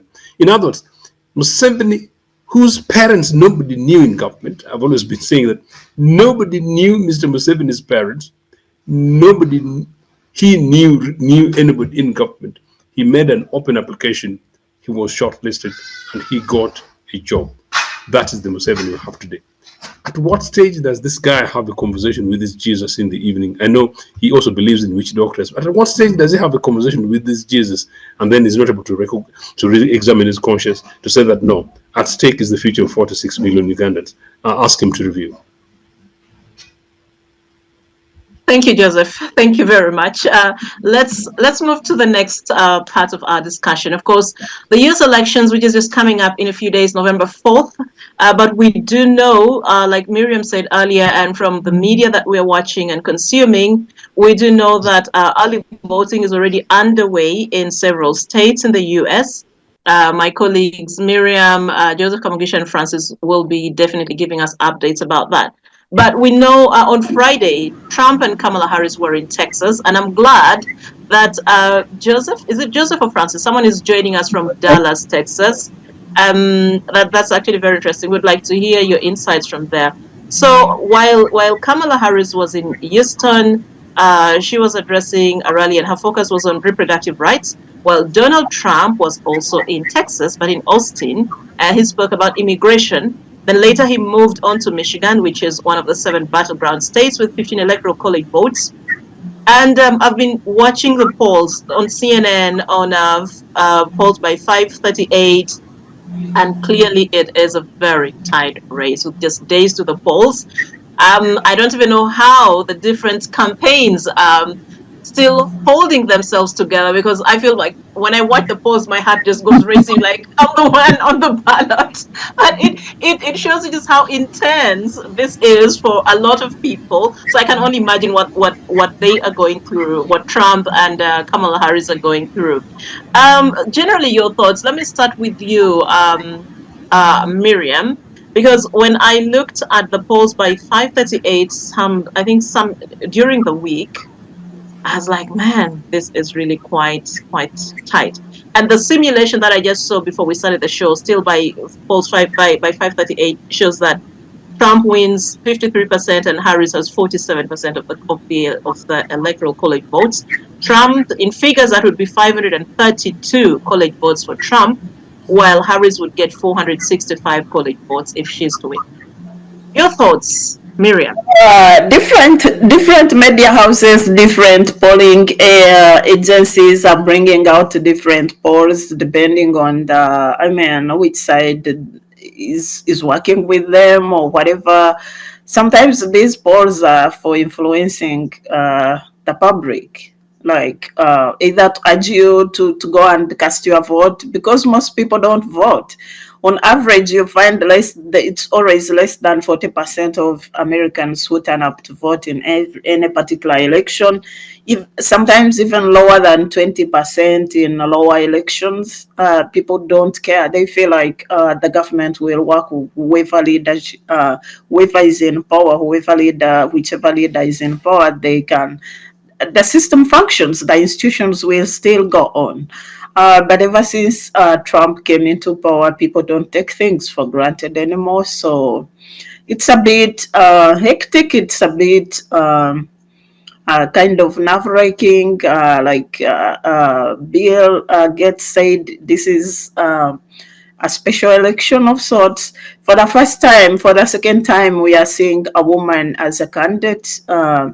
After Hillary Clinton. I think there was a previous one in the 70s, but recently in the last 5 decades, this is the second woman candidate for the presidency. And very importantly, this is the first Black immigrant woman candidate. The first immigrant candidate was Obama, and he succeeded basically, but this is now a lady. This is a woman. America is still, it is super developed. They are going to the moon and the Mars, but they are still so patriarchal in nature, and they still don't think that a woman can be a president. So some of us who are really gender sensitive, who are women rights advocates, we are really having our fingers crossed. We are mobilizing endlessly. We want to see a woman in the White House as a president. And thank you. Thanks. Yeah. Please. So, when you're talking about the feminist angle, I was actually laughing. We had a conversation with a friend of mine many years ago when Hillary Clinton was running. And she was saying, look, America is the capital of feminism. They seem not to be ready to embrace a woman president. Other countries, even Africa, has had female presidents. So what is wrong with America? Could we see a change? Sorry to interject, but I think there is this a Victorian Western-based ideology, like kind of civilization. It is so highly patriarchal. They claim to be so Christian, but they are so highly patriarchal. That's why you see even the policies like Roe versus Wade about women rights, the maternity leaves, the equal wage, equal pay. Those are the contentious issues today we have in elections. The abortion bills, it's safe parenthood. Of course, if you label it abortion, it comes out more. Okay, those who don't want it will label it abortion, but it's safe parenthood for people who are really in critical conditions to have a right to decide on what to do with their pregnancies and all that. A woman having a right over her body is still a problem in USA. Basically, the advocacy, I think USA is the reason you have high advocacy, the reason you have high sounding, that big activism force going on. It's because of the oppression going on underneath. It's very recently, as recent as in the 70s and 80s, that segregation was stopped.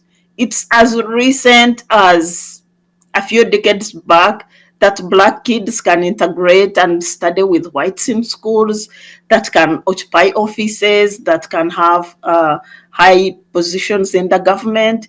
The racism is still the undercurrent that is driving forces.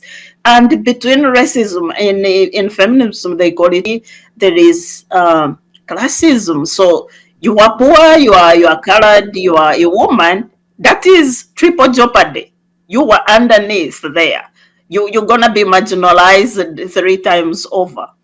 And those forces are still alive. That's why even if you look at the election manifestos and the policies running, they all run along that side. It's about equal pay, it's about minimum wage, it's about women's rights on leave, to have maternity leave, to have equal payment, like the right to be promoted as the same as the guy who you have similar credentials. So it's a long journey. I think when it comes to human rights and equality and inclusivity, America is no better than any other developing country in Africa. Mm. Interesting. You know, when I was hearing you talk, I was just thinking, oh, there we go again. Us versus them. We just talked about this in the Ugandan situation. And now we are in, and those are the contradictions. So you would think, oh, you know, that's quite an advanced society, developed. So therefore also the thinking and the policies and how people live with each other is civil and also quite advanced. But it is interesting. Well, I'm seeing a message from Francis Kamuhanda saying he has to head out for another meeting, but he definitely sends us his best wishes, and he's glad that he was with us. Francis, thank you very much. We do appreciate you for your time and your contribution. We'll just continue with the discussion with the rest of the panelists who are here. So, Miriam, that's what I was thinking about, and that's very interesting. Yes. The contradictions and the similarities between these societies. Definitely, we do have one more point before you go to the other add-on, the comparison on how Uganda could compare with USA. You see, Uganda was built on the foundation of colonialism and that exploitative politics. USA, on the other side, was also built on the foundation of slavery and exploitation, segregation, and on that aspect we almost the same. That's why you see the undercurrents and the political forces are almost the same as far as human rights and activism is concerned. They call it civil rights this side. and indeed, which also calls for citizens collectively to keep pushing until they break these barriers, and until societies work and accommodate everyone, embraces people in all their diversity. Thank you very much. Joseph Ochieno, let me hear from you. It's now 2 Josephs left. Francis has gone. So I have 2 Josephs. Joseph Ochieno, let me hear from you, your thoughts about the US elections. Is that so? So Joseph and I are here. Yeah, Joseph and Joseph. With the 2 fantastic ladies, beautiful. But for the purposes of dissecting matters global matters Ugandan, and indeed matters American. So extraordinary the contextual background given by Miriam, very important. I want to say this, that as a matter of interest, in Britain, where I have again also slightly much more experience, but where it's important to draw the American comparison because the global North power being America, their politics is very different from the rest of the global Northern powers, meaning including Britain, Germany, France, and then particularly the much more progressive Scandinavia, where the power of the woman, the power on the basis of equity, particularly when it comes to economic equality, is really, really progressively strong. Yes, of course, when it comes to the question of racism, and the nuances will still be there, but trust me, particularly as I said, in Scandinavia, an average African child, an average black child, regardless of the neighborhood, will go and gain access generally to schools and institutions and have reasonable, decent education. Whether or not then they go on to get the jobs is a slightly different matter I have a fantastic Ugandan blood in Scandinavia that are mixed, and they're doing excellent in academia, and in one or two cases in the recent few years, on the basis of the evidence of their capacities and capabilities, they've thrived, including in work setting. It must be noted that, as Miriam suggests, as recent as 1976 was when the Sex Discrimination Act, which is basically a gender question. Now that to all of you guys, it might look very long time ago because some of you guys were not born, but that's very recent. Sex discrimination legislation were established in Britain, and race actually, and then 1974 was the Sex Discrimination Act, meaning basically gender inequality. So it's as recent as that around the time I was starting primary school, these things were not part of legislation, so that was sort of like business as usual in Mother England, Mother Britain. Do you know the interesting thing, Judith? 1963, 1 year after independence, educational legislation was passed in this country, which embedded the question of girl-child education, including opening up the girl-child schools. Those were basically linked to legislation. So you can actually think of this situation in which, as early as that time, our Ugandan government was looking at more than what a then average British government was not able to think of. It's rather impressive.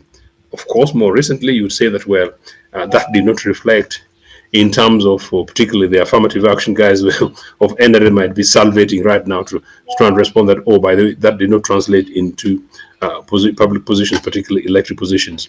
Whereas that can be discussed and possibly true in the simplistic mathematical terms, you would say that qualitatively, if you look at what it is that matters to a woman, it is actually much more holistic than a representation at the top. And what is qualitatively important for an average child, meaning is more than what you present as a child going to school. And the question of equality, that's why a newspaper headline of 1970 showed that the best performing district in PLE, primary living exams results, was my Bukedi, and followed by apparently Karamoja, and I think Teso and Ochieno, and then I think Igeze comes somewhere there. Extraordinarily interesting, 1970. And so fast forward, you say, what was it and what is it? But let's go to America. When in 1989, the Reverend Jesse Jackson, now fairly old man, but a civil rights lead and activist in America, stood for president. I mean, stood for, as a candidate for the Democratic Party. It was like war. It was extraordinary. Not only this very articulate guy, very well known, very much loved, a cleric, but black. So it was a scene.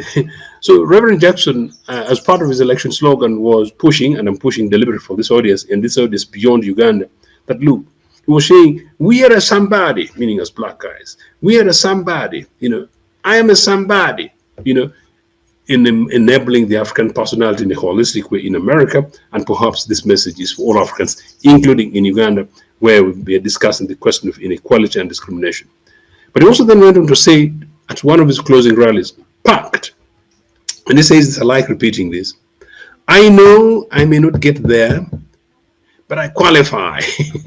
So that he knew he would not get the nominations, but he would qualify. Turns out he didn't get the nomination. The candidate who got the nomination was one Michael Dukakis, a sleeping American, I love America, and he simply lost elections to George Bush Sr., to the Republicans.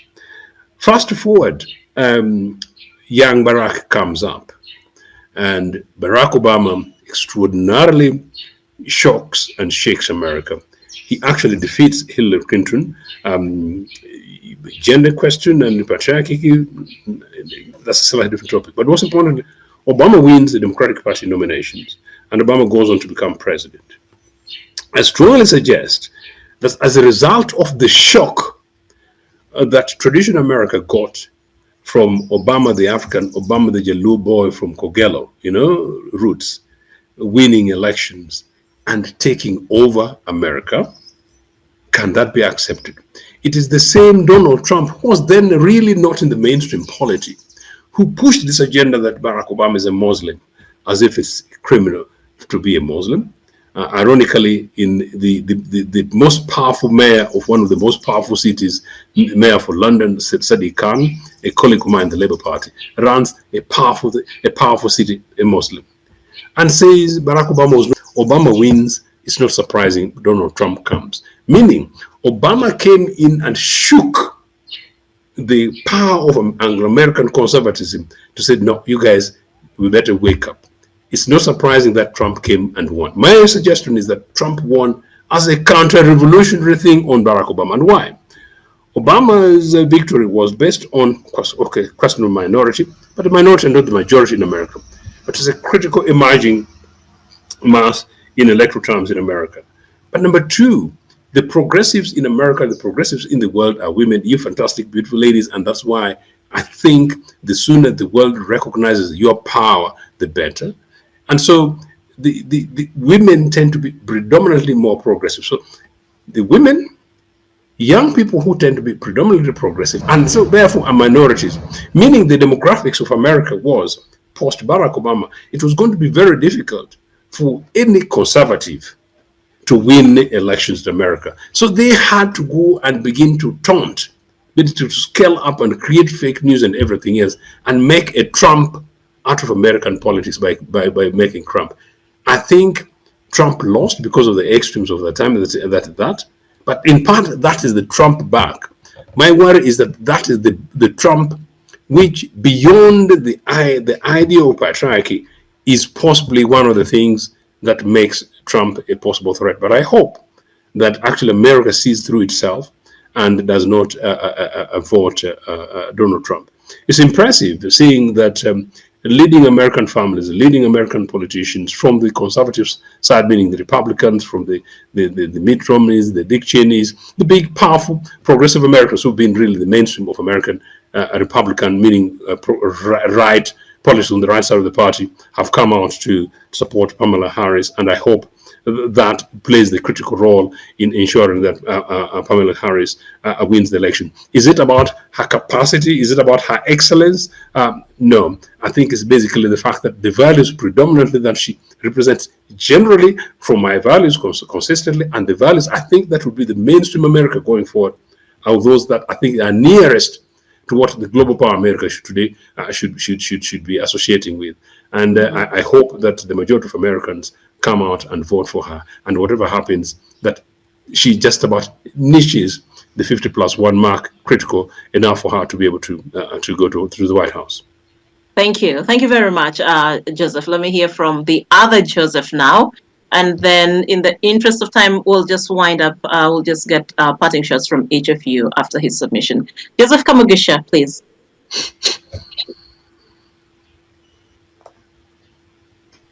Yeah, I got a real bad connection right here with my noisy background. But it is quite interesting that what we are seeing in the American politics has got a few similarities, like my friend Joseph, my colleague, my fellow namesake, just mentioned. A few similarities between American politics and Ugandan politics, because, and in my view, it is because of the two men. Museveni and Trump are alike. They are both habitual liars. They have made divisive attitudes in the country.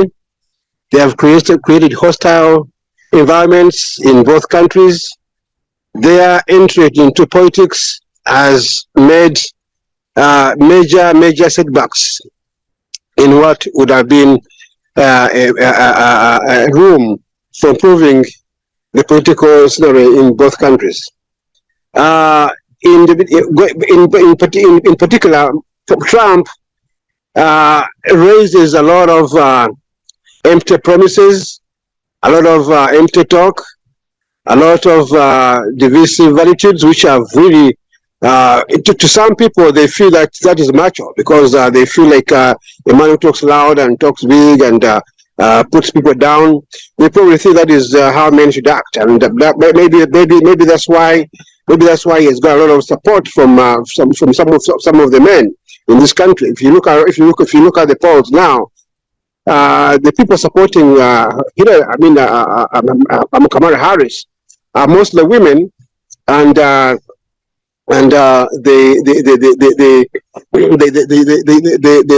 young people. And when you look at the black folks, the men especially, and some of the older folks, the white folks, the older folks, they are so much bent into Trump. Why? Because he thinks and acts like them, and that is very, very sad. Because when you begin in the running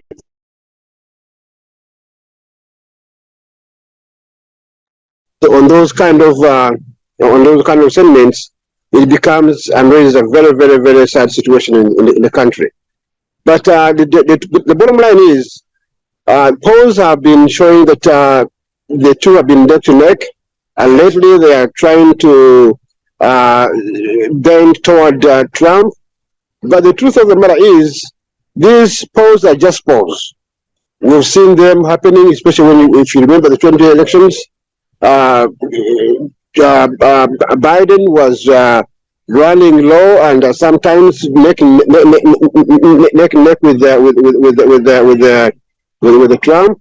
But at the end of the day, Biden came up triumphantly, and we see the same thing happening now. And I believe that the victory is on Kamala's side. She may not get states like Texas, because Texas is always in a red state.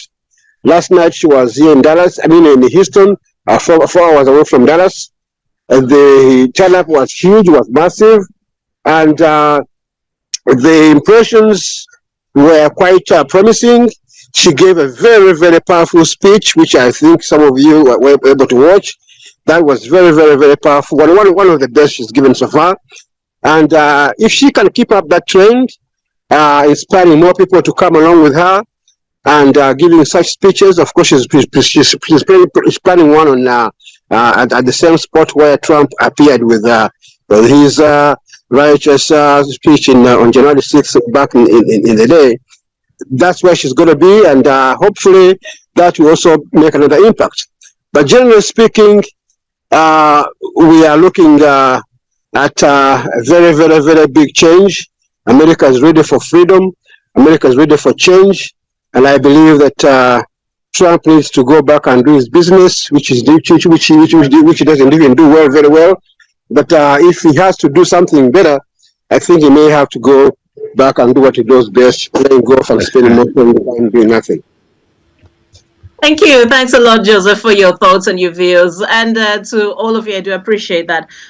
We just have a few minutes. I'll give each of you perhaps a minute or 45 seconds to just share your final words or thoughts in line with our conversation today, the key takeaways that should see us through the coming week. Miriam? Thank you, Judith. I want to start with about coffee and Uganda, and especially the issue raised about them versus us. The tribal talk, that division is, we really need to put our country first, because whatever happens, even if today you're gonna be rich because you are connected to the power and all that, how are you going to live amidst the poverty that's going to be surrounding you? We've seen our ministers dying on the road because they lack the first aid facilities. You don't know how it's going to affect you. Our country without development, that development has to be general to be effective. You can't just be one man on an island and think that the rest of the people can be poor and you thrive when you are rich. So those people grabbing resources, marginalizing others, and doing all that funny stuff just to retain power, I think that is really, they are doing it in vain, and it's high time they wake up and let's put Uganda first in whatever we do, and that's my can say to the effect. As for the US elections, please, if you have ability, if you're legally allowed to vote, especially us, the immigrants, please go and vote. This election will affect us so much more as immigrant community. The immigrant question is sort of on the agenda of most sides. The There are people, there is a party who wants to work for them, and there is a party which doesn't want us to be anywhere or access any resources. So your vote matters really so much. And maybe that is something I wanted to talk about so briefly about the elections. You see, I think there is something in comparing to Uganda. In 2026, we're going to have elections, and the constitutional minister has brought up amendments that the Ugandan president be voted by the parliamentary system, which is almost like the electoral college that is used in the USA. The USA, there is a popular vote. People vote and vote for the president individually, but the voting, the real decision is decided by the electoral college. It's the number of the college votes that you get in that really determines who becomes the next president. And that's highly disenfranchising to the ordinary voter. Like we said, the US still has a lot to do. Their democracy is still work in progress, and I hope Uganda never. It's really it's a contradiction. People vote, you get a popular vote like Hillary lost with 3 million above Trump. You can imagine 3 million votes ahead, but you still lose to someone just because the electoral college votes don't add up. And then you wonder, why do they make people vote? But guys, let's vote. The key issue is on the ballot paper, there are so many issues, especially policy issues, to include taxes, which include the minimum wage. There are so many issues that come with on that ballot. It's like a booklet. So the vote is not only for picking the president, but also for making decisions on every other policy that is affecting you, including the local government policies. Thank you. Thanks a lot, Miriam. Joseph Ochieno, your final thoughts. Although it is not the first time we are discussing questions of identity, as I said at the beginning, Ugandans were categorized by this regime as Anyanya, Wuno, or Mucholi, those them versus us. We had the story of biological substances referring to people from the north and east and more. That was a creation of this regime. Before that, this Uganda tried to be one country. I think in 2024, going to 2026, surely Ugandans, particularly young Ugandans, should wake up, mobilize, organize, and resolve that as a country of one people with one destiny, they should look beyond this the identity nonsense and rally around concepts of values, is basically ideology, which basically is intrinsically linked to political parties, because political parties are really the political vehicles long term that should be able to heed and if you like, hitch policy, and that they should be able to join political parties and participate in the electoral processes. It's only that, in my opinion, that will be able to deal with the mess that we face under a regime that is arrogant but also full of impunity, because they've been around for such too long. They may be basically generally tired. That said, on the question of coffee, as you said, I don't really think there's anything more I can say, except, as I said, basically this thing is now being used as a tool. We've had the Coffee Marketing Board before and others. We had the coffee factories in this country, which were far more advanced than any other on the African continent. This regime killed it. As I said, all we basically need from Uganda's perspectives is regime change, and regime change properly without breaking people's necks.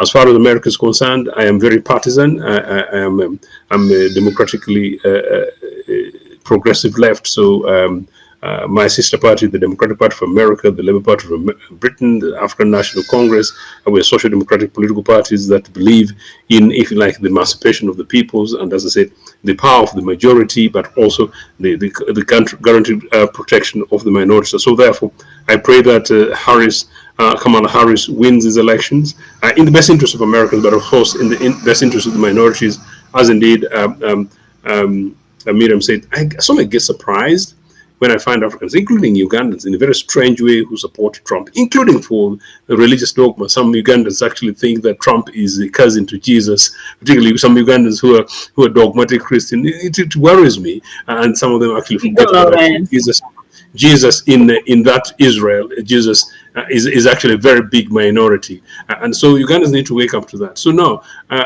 Trump, if he had his way, the Miriams and everyone else would not even go to America to study, lest they forget. So no, it's important that I think the progressives in America win, but whatever happens, it's a matter for them as American people. Maybe whatever's happening down there should be lessons for us, that Ugandans, we should also be able to freely go onto Freedom Square, freely have conversations like this, freely also challenge those in power on the basis of issues, and freely, like by-elections coming through in Kisoro, that made the best political party, the best values actually win. And when we win, we should win and be able to allowed to deliver for our peoples. And that this country is possible. All we need to do is to believe in better. Thank you. Thanks a lot, Joseph. Ochieno. Let me now hear your final thoughts, Mr. Joseph Kamugisha, and then we call it a day.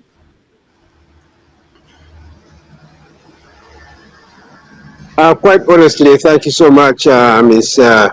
Atim. You've done a very good job.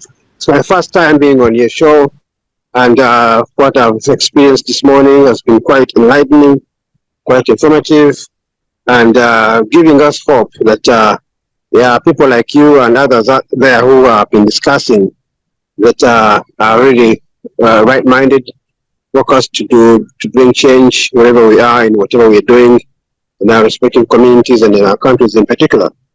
And in light of what we discussed, I think everything has been on point. I don't know how I can summarize everything all together, but all I can say is that we're on the right track. I promise to keep on showing up whenever I can. And thanks so much for the opportunity. And God bless you, all of you. Thank you. Thank you so much, Joseph Kamugisha, Joseph Ochieno, Miriam Kyomugasho, my guests or panelists for today.